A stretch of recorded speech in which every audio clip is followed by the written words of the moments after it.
I'm your morning witch, and today is Friday, October 10th. So it's 10:10. So happy Friday, everybody. Happy 10:10. And before we go, oh, wait.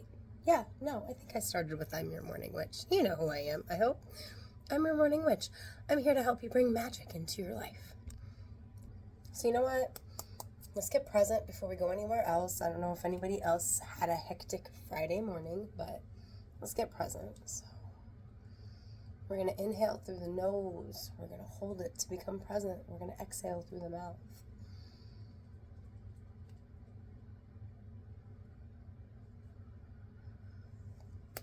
So like an online trend, at least for a little while, was like 10 out of 10 about things, right?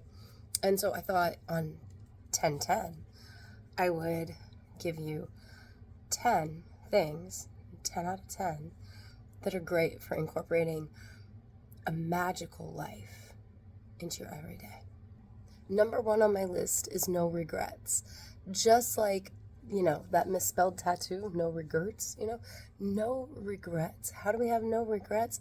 Lots of ways, but a lot of those ways are going to be here on this list. But ultimately, when we have regrets that we can't really do anything about, we're stuck living with those. Not a terribly enchanting way to be if you're stuck living in a place of regret. So number 2 on my list is make time. Make time for what? Well, exactly. Make time for whatever you need. Whether it's your parents, your siblings, your children, your friends, yourself. Make time. I mean, some of my regrets have to do with time I didn't make, and there's no longer time for that. And I'm not trying to be too cryptic. I mean, it's because they died. So, unable to, it's just a regret, Number 3 is to be present. Yep, there's a reason we started doing that, pretty much every day. Being present's very important. If we're showing up, we're not really there. Are we just on autopilot? Anybody ever seen Click with Adam Sandler? I fucking cried.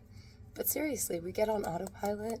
We aren't present in our lives with our loved ones or the things we care about. Number 4 is hard but important. Let go of anger. Unless anger is literally the emotion that is keeping you from spiraling downward into sadness and depression and anguish and worthlessness.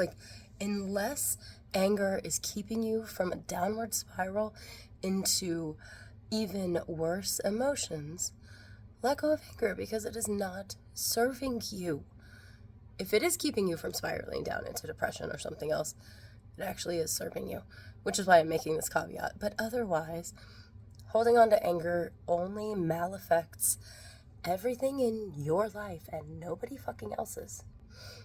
Number 5 is love yourself. Love yourself, truly and wholeheartedly.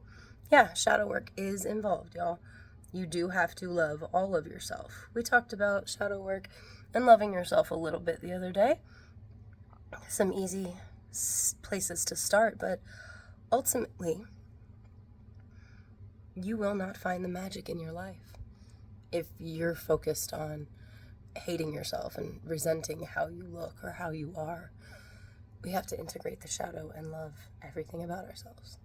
Number 6 is listen to your intuition. I mean it.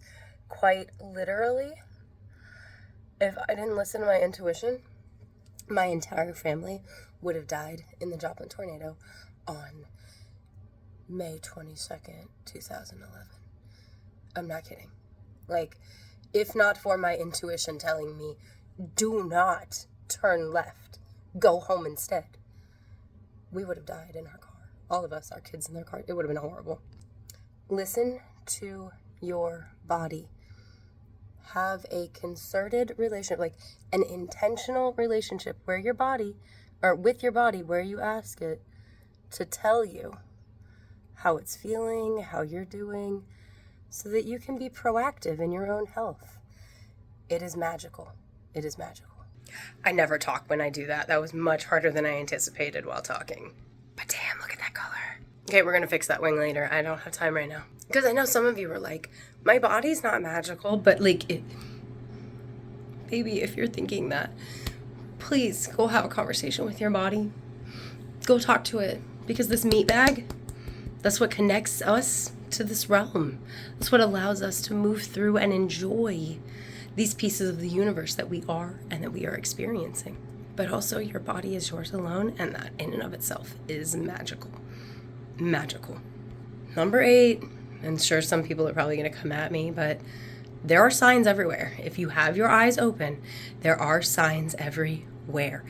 Our ancient ancestors knew that if a dragonfly landed on their hand or crossed their path, it wasn't just happenstance.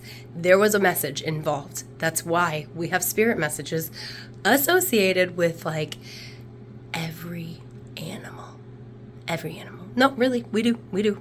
We've started covering all of them on Witches Talking Tarot and Other Things, the podcast that I co-host with my best friend Maddie. Now here's a Witchy Wordy Wednesday one coming out, but number 9, words matter. Speak kindly both to yourself and to others. When we talk poorly to ourselves, about ourselves, we're literally programming ourselves to be that poor thing that we're saying. There's no room for self-deprecation anymore. This is not the 90s or the early 2000s. Let's get that shit out of fucking here. And lastly, because humans are creatures that are intended to have community. We are meant to be together. We are meant to live together. We are not lone creatures. So be willing and receptive to relationships with other people. And not even relationships. Just be open to receiving love, compliments, camaraderie. No, not everybody's your friend. You're not going to be friends with everybody. But you can have camaraderie. You can have just a compliment that you don't go, oh, I don't look pretty, or oh, no, I'm whatever. Like, just be open to receiving from others and see how all of these things change your world as you incorporate them. And if you're already doing it, wonderful, that's great.